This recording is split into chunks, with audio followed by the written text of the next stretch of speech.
ছিল ছোট্ট মিষ্টি মেয়ে, নাম তার সাইফা। বয়স মাত্র 5 বছর, কিন্তু সে ক্লাস 2তে পড়ে। খুব বুদ্ধিমান আর কৌতূহলী।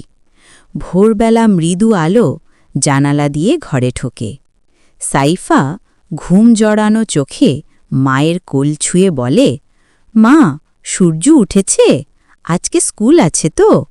মা হাসি মুখে বলে, হ্যাঁ মা, আমার ছোট্ট স্কুলপ্রেমী রাজকন্যা, আজও তুমি স্কুলে যাবে। ঘুম থেকে উঠে সাইফা প্রথমে ছোট্ট গোলাপি ব্রাশ দিয়ে দাঁত মাজে।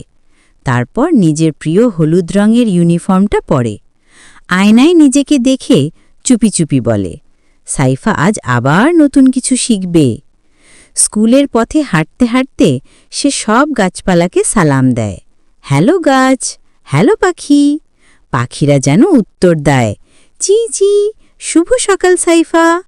স্কুলে গিয়ে সে মিসকে সালাম করে, ফ্রেন্ডদের সাথে গোল হয়ে বসে বর্ণমালা পড়ে, হাসতে হাসতে কবিতা বলে।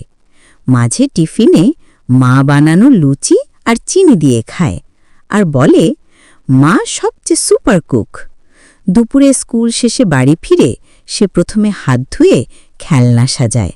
কেউ প্রিন্সেস, কেউ সৈনিক, আর সে নিজে কল্পনার রানী সাইফা। বিকেলে ছাদে উঠে আকাশ দেখে আর বলে, এই আকাশটাও আমার বন্ধু। সন্ধ্যায় আজানের শব্দ শুনে মা বাবার সাথে নামাজ পড়ে। তারপর গল্পের বই খুলে নিজে নিজে পড়ার চেষ্টা করে।